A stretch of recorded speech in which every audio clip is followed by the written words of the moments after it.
Spirit of life, Spirit of many names. We carry the burdens of our world with us everywhere we go. We hold those trapped in the ravages of war most front and center. May we send our energy and our love to them so that they know that they do not despair alone.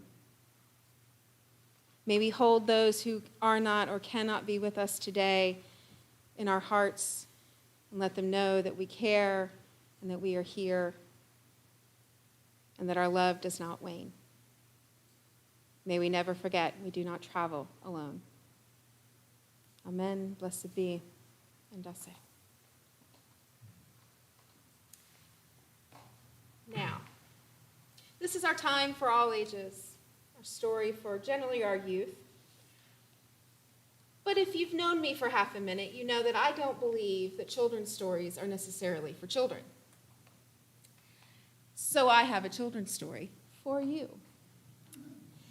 It's called Have You Ever Seen a Flower? By Sean Harris. And I want to point out that this is a very unique children's book because you don't often see illustrations in these kinds of colors. In fact, this is the first time I've ever seen illustrations done like this. So I was really excited to have this particular book because it appeals to my sense of color and wonder.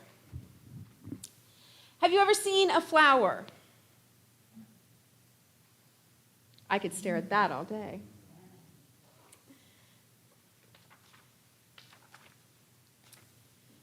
So it starts out rather bland, not a whole lot of color. Have you ever seen a flower?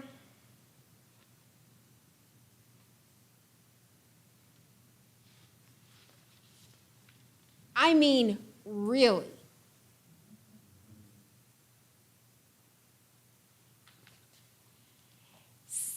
Really seen a flower.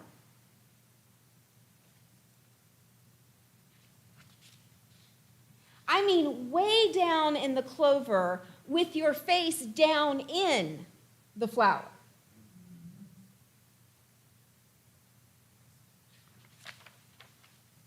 Have you ever seen a flower using nothing but your nose? Breathe deep. What do you see?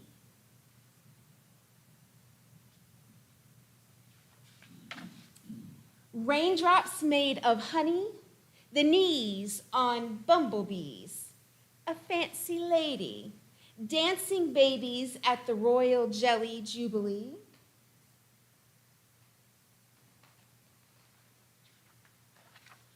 Have you ever seen a flower so deep that you had to shout, "Hello!" and listen for an echo just to know how deep it goes?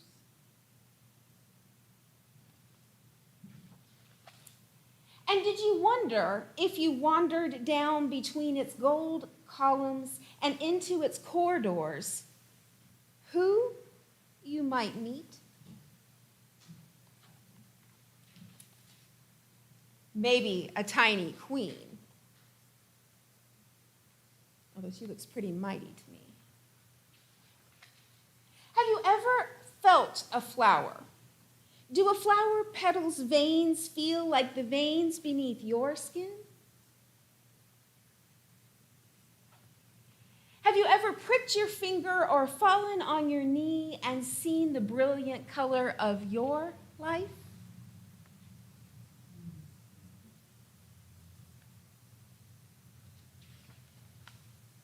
Life is inside of you. Life is all around you.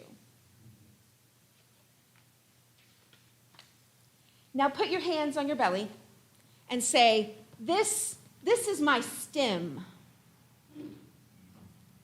My stem. Now sip a drip of water and stand very still and feel it slip and tickle all the way down to your roots. All the way down. Do you feel yourself growing? Do you feel yourself stretching towards the sun, ready to burst and bloom?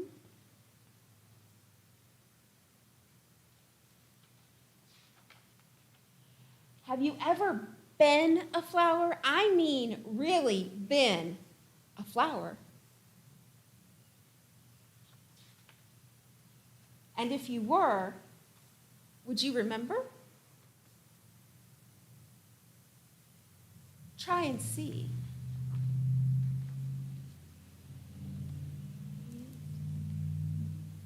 Now, if I had children here, I would invite them, but I'm going to invite you instead if you like. You don't have to, it's not mandatory. But I believe that our brains work in different ways to where if one half of our brain is doing something, we're still able to listen to what's going on. In fact, some of us, like my mother who crochets incessantly and knits incessantly, knows that is actually sometimes more helpful. So if you are so inclined, I invite you to come grab a piece of paper and some crayons and a flower. And draw what you see. Don't draw the flower. The flower is easy to draw. Draw what you see. Maybe it's the petal, maybe it's the vein, maybe it's the color. So I invite you, if you are so inclined, to do so. And while we're doing that, please, for sure, while we're doing that, we are going to have our Offertory, which is money that we collect that goes towards the work and deeds of this church, both internally and externally.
Thank you for this offering. We dedicate this to the work of this church, both reaching out and reaching in.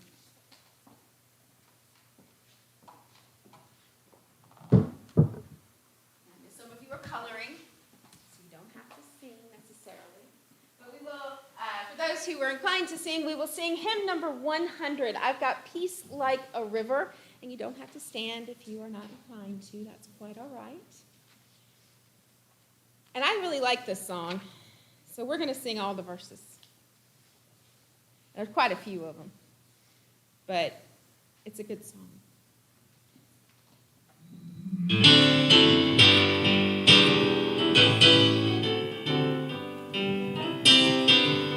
I've got peace like a river. I've got peace like a river. I've got peace like a river in my soul. I've got peace like a river. I've got peace like a river. I've got peace like a river in my soul. I've got joy like a fountain. I've got joy like a fountain. I've got joy like a fountain in my soul. I've got joy like a fountain. I've got joy like a fountain. I've got joy like a fountain in my soul. I've got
continue your drawings if you are inclined.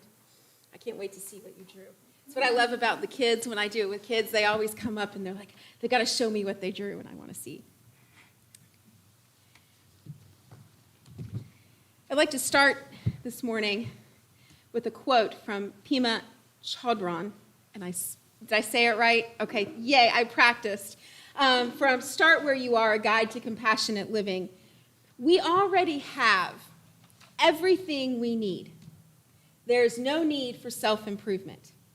All these trips that we lay on ourselves, the heavy-duty fearing that we're bad and hoping that we're good, the identities that we so dearly cling to, the rage, the jealousy, the addictions of all kinds, never touch our basic wealth.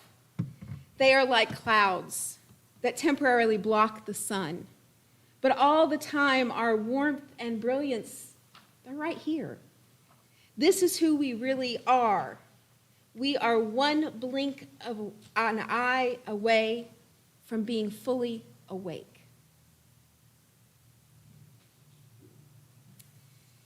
So I always know that I'm in trouble when my to-do list has 3 more to-do lists embedded in it. But I keep on at a very untenable pace, always convinced that if I can just get through the list, I can finally rest and relax. Now, if my wife were here, she would be laughing out loud because she is well aware that the word relaxed doesn't really have a place in my vocabulary. You see, I've been locked in a years-long wrestling match with my unrealistic notion that my worth is directly tied to my productivity. In other words, the more I do, the more you love me, right? Wrong. The more I do, the more exhausted I am. The more I do, the less time I have for the things and people that I love. The more I do, the greater the chance that I don't do my best. The more I do, the less time I have to sit with myself and any of those uncomfortable feelings that might reside inside of me. Any of this sound familiar? Hitting a little too close to home, perhaps? Don't worry. You're among friends and in good company. Because in the last 2 decades, there has been a 32% increase in the number of people who say they are overworked and exhausted. Close to 50% of the American public report that they are constantly tired from work. And that's just work. That doesn't include all of the extra bits of life that require our daily attention. Things like cleaning, child rearing, caring for aging parents, cooking, helping kids with schoolwork, and I can tell you that 3rd grade math is a lot harder than it used to be. And even doing our own schoolwork so that we can get a better job that will most likely require more or higher level work. Now, Gallup just released a poll a couple weeks ago indicating that 38% of Americans say that they are satisfied with life. 38%, only 38% of Americans say that they are satisfied with life. So looking around this room, roughly 4 of us are happy. And the pundits will tell you that the economy, the divided political landscape, the ongoing pandemic, the global political and environmental turmoils are the main contributors to our declining happiness. And they might be right. They get paid to study these things. But personally, I keep coming back to that to-do list. Because that to-do list breeds faster than any rabbit ever could. And I'll admit, I'm even one of those people who will finish a task only to realize that the task wasn't on the to-do list, and I will put it on the to-do list just so I can mark it out. I know I'm not alone here. I want to feel that satisfaction of marking it out, but take a moment to realize what I said there. The satisfaction that I draw is not from having actually done the task, but from being able to point to the list and proudly exclaim that I completed it. that it was one more piece of productivity. But that high, that dopamine hit is so short-lived that I'm back to that list again and again and again and again and again. So like I mentioned, I wrestle with this reality because I recognize that this is no way to live. For starters, it will kill you, slowly, but very efficiently. The American Institute of Stress reports that 120,000 people die every year as a direct result of work-related stress. And it's also important to know that stress is the primary contributor to the 6 leading causes of death in the United States. Stress is our #1 health crisis here in America, and it has been for years. And I think that the problem is that we are so wrapped up in the consumer and attention economies that demand us always to be on, to be thinking ahead and producing and consuming as much as we can, as fast as we can. And here's the real kicker. We are wound so tightly that when we are forced to just sit and be with ourselves, when the power goes out at night and the phone charger is not able to plug in and the phone has 2%, many of us will report extreme discomfort, physically and emotionally. We literally do not know how to just be with ourselves and our thoughts. Now that I've depressed you, let me pull it in just a little bit. I'm not a master yet at balancing my need to be productive with my body's need to just be, though I am making and taking the path towards it with deliberate intention, because that's what's required, deliberate intention. Now, mindfulness has been a buzzword among the more spiritually enlightened and Oprah for many years now. But I want to make sure that we acknowledge, and I think it's important to own, that mindfulness is often presented in classist, ableist, and even racist ways. There is an assumption when talking about mindfulness that oftentimes removes the barriers of the very real worries of working enough to put food on the table, or the limitations of our bodies and minds, especially for our neurodivergent siblings. And also the ways in which racial trauma and other oppressive traumas can impact the way the mindfulness practice is experienced. And I tell you this because I believe in a healthy mindful practice, and I also understand its limitations. So my hope is that you'll glean what is useful and file away the rest. I think it's helpful to start with the definition. What exactly is mindfulness? Well, put simply, it is the practice of purposefully bringing one's attention in the present moment without evaluation. Purposely bringing one's attention into the present moment without evaluation. A skill that you can develop through meditation or other training. Mindfulness derives from sati, a significant element of Buddhist traditions, and is based in Zen, Vipassana? Thank you. And Tibetan meditation techniques. It can be experienced in a variety of ways, but ultimately, it is about presence or paying attention on purpose to moment experience. Paying attention on purpose to moment experience. And when I talk to children about mindfulness, I use PARK, park. Presence, awareness, relaxation, and an attitude of kindness. To be mindful means to try and stay present in this moment as much as you can, allowing the moment to just be without any expectation or thought of what comes next. And Deepak Chopra, I believe that's how his name is pronounced, has a wonderful technique for this, because I tried mindfulness and I don't meditate well. My brain's going, so I'm going to ask you to try something. In your mind, very, very just gently, say, I wonder what my next thought will be.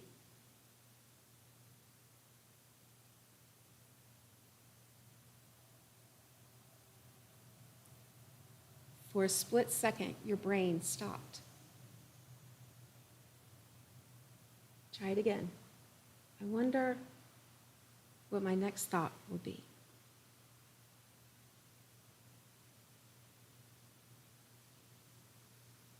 It's remarkable how it works.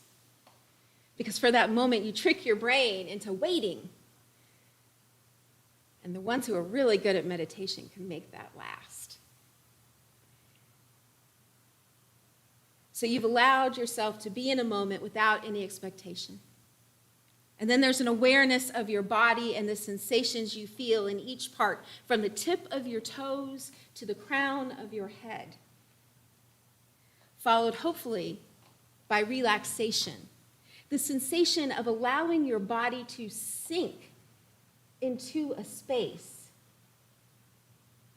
Your feet not just on the ground, but a part of the ground. And finally, holding yourself and the world in a kind spirit and light with no judgment if you can't make that moment last for more than a moment. You made it last a moment, and that is enough. Now, I won't lie. There are some days that a very large coffee and a half a dozen chocolate chip cookies are the only thing that will cure a bad moment. But on the whole, I have found that mindfulness practice, and it is a practice because I have yet to be perfect at any of it. I have found that it can and does relieve stress. It allows me to focus on what is most important and brings me back to a sense of balance when the world has gone sideways. And I've told you, I'm not one who can meditate. Bless you if you can. I have tried. But what I can do, though, is a form of meditation, perhaps, but it was introduced to me as a technique to ease myself out of panic attacks, which, according to my therapist, are directly linked to my never-ending to-do list, but that's another sermon. But this technique requires me to find 3 things that I can see, 3 things that I can hear, and 3 things that I can physically touch or feel. It's a mindfulness practice. And not only does it pull me out of panic generally, but it does ground me in the moment that I'm presently in. It doesn't feel like a meditation or even really mindfulness until I realize that I'm not thinking about anything other than what is directly with me at that moment. Thinking about what I see and what I hear and what I can feel. It is the ultimate in presence. So why is it all important? Well, because as pervasive as stress is in our lives, I personally believe that the plague of not feeling like we are enough just as we are is even more deadly. In our hustle and bustle to reach the next thing, to mark some task off the list, I wonder if we aren't trying to fill a void inside that says you are not enough and that you have to prove yourself. I wonder if we think that our worth is tied to how much we can consume and accomplish rather than that we are beautiful, smart, a wonderful creation that is part of this blessed web of life. Beloveds, from our picture-perfect, filtered online presence to the list of accolades on an office wall, we aim to present a life that is anything but the messy reality that life generally is. And for the most part, we are all doing it in some way or another. It's rather like being locked in some labor-intensive virtual reality where we've all agreed to lie to each other to preserve the delicate balance of a false narrative of perfection and achievement. So I wonder, what if we took a lesson from Brené Brown? And what would happen if we said no more often? No more overscheduling. No more saying yes because we prefer to please others over the few minutes of discomfort we might feel saying no. No more rushing from one thing to the next and missing the beauty of this moment. What would happen? Well, I can tell you, because I've tried it. You see, for 4 years, I've been on hyperdrive, getting through my master's and all the many hoops that it takes to become a minister within our association. This journey has been a long one, and I've pulled my entire family on this adventure as well, mostly kicking and screaming. I've had weeks and weeks where 3 hours of sleep was the norm, and that's 3 hours of sleep for the week, where I was doing everything and none of it very well. Then suddenly, a couple months ago, at the near end of it all, my body very plainly gave out. It simply said, enough. We're going on bypass mode. We are bypassing your decisions altogether because clearly you can't be trusted. And it was during this time that the riverbed, which is just steps from where we live on our back porch, it was dry enough that my son Joseph could finally walk out onto it to get to the other side of the river and explore all the things that were just out of reach. And he had been waiting for this opportunity to go on the bed for weeks. And when the bus arrived, he bounded inside to tell me about his day, and I said, Joe, I think the riverbed is dry enough, because he had tried before. We've lost many boots and shoes to the suction of the wet riverbed. He lit up, and he took off. He just ran out the door. And there was a moment, just as I heard him pulling his shoes on and the door slamming behind him, when I realized that he did not ask me to go exploring with him. This was something he had always done before. And in that moment, my heart shattered. Because at that moment, I realized that he had given up on asking me. Because he couldn't bear to hear, no, Joe, Mommy is too busy right now. And I had a split second to decide if I wanted to be present in that moment or mark something else off my to-do list. So I threw the covers off and I hollered out the window for him to wait up. We spent 2 hours exploring that dry riverbed, 2 of the best hours of the last 4 years. 2 hours of nothing and everything. And while I'm proud of everything I've accomplished to get to this point, I also must be honest that it cost much more than money to reach this goal. I sacrificed my own deep understanding that in the eyes of my child, I am enough. And that in that understanding, there rests a deeper truth. That I always have been and always will be enough. So, beloveds, I encourage you today to stop. Take a few moments to explore the world around you, to be deeply present with yourself and others, even if you can only handle a few moments. Allow the sound of the wind in the trees, the birds in their song, the sound of your own heartbeat to be enough, to be magical, to be the miraculous gift that it is. Because I'm still not perfect at it all, but I try. Even when trying means blocking off some time to just sit and be on the calendar, and sometimes even on the to-do list, because some habits die harder than others. Amen. Blessed be, and I'll say. If you will rise in body or spirit and join us in the teal hymnal, hymn number 1008, When Our Heart is in a Holy Place.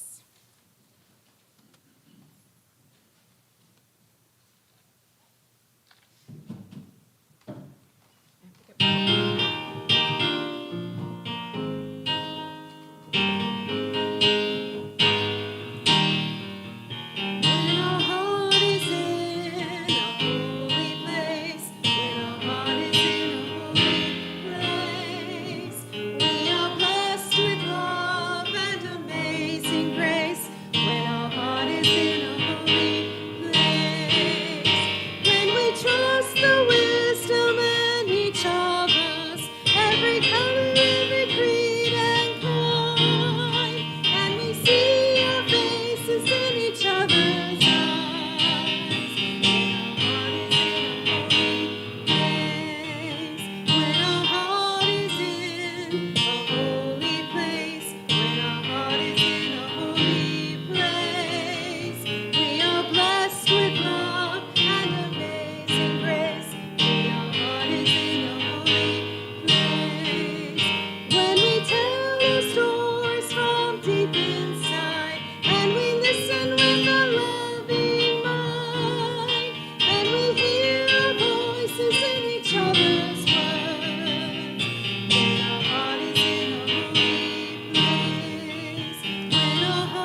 extinguish this flame, let us remember this truth. We can hear it in the water, in wood, and in stone. We are earth of the earth, and we are bone of its bone. Take the light with you and share it across this earth. And we do have some announcements, at least one. I know Joseph has one for us. Joseph, would you mind coming up here so that people online can hear? Okay, and Sean also has an announcement. Hello, my name is Joseph Wright. I will be, after church service today, I will be leading some folks in taking care of some of the bushes around the grounds. If you'd like to join us, we would love to have you. We do have a mysterious benefactor that has volunteered to provide some pizza for anybody that wants to stick around and help out with that. We'll have some pizza, and then we'll see about getting to work. And so if anybody wants to join us, please come see me after service, and we'll proceed from there. Thank you.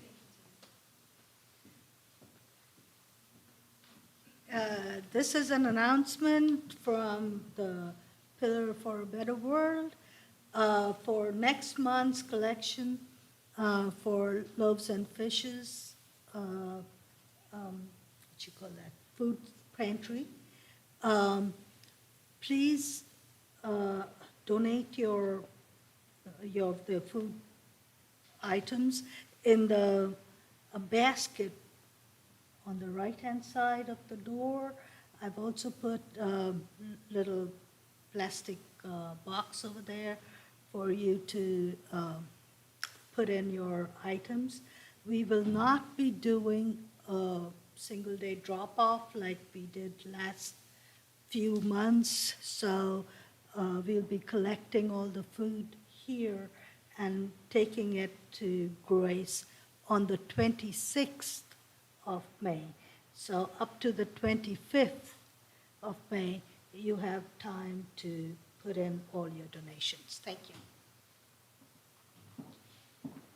I want to put a plug in for food pantries, especially this time of year and going into summer. Children will be getting out of school shortly, and so the food needs of families go up exponentially in the summer. So the more you can give to the food pantries during this time of year especially, the more impactful it will be. And remember, these are kids who are at home sometimes by themselves, and so things that they can make, like the little, what are they, ravioli and the pre-thing, they just put it in the microwave, those kind of things, fruit in cups and things like that, they really do mean a lot. Thank you both for your announcements and your work in this congregation. Our closing words today come from a delightful book that I was gifted, The Wisdom of Sundays, Life-Changing Insight from Super Soul Conversations from Oprah Winfrey. I haven't put it down since I opened it, so I keep finding little things. And it is from Zinab Salbi, is who this conversation was with. And she says, I actually always thought that I am not a beautiful woman. I would look at myself in the mirror, and no matter how many people, my former husband, everyone was like, you're beautiful. Nope. I would look and say, I'm not a beautiful woman. And one day, a Tibetan woman actually told me, you need to start meditating on your eyes. So I go to the mirror, the same mirror, by the way, and I'm meditating, and I started looking into the pupil of my eyes, and I just kept on meditating on it. And there I saw my soul. And it was like, wow, that's a beautiful person inside. And little by little, I started seeing my own beauty and stopped judging myself. May you have many moments of reflective meditation in the coming week. Amen. Blessed be, and go in peace.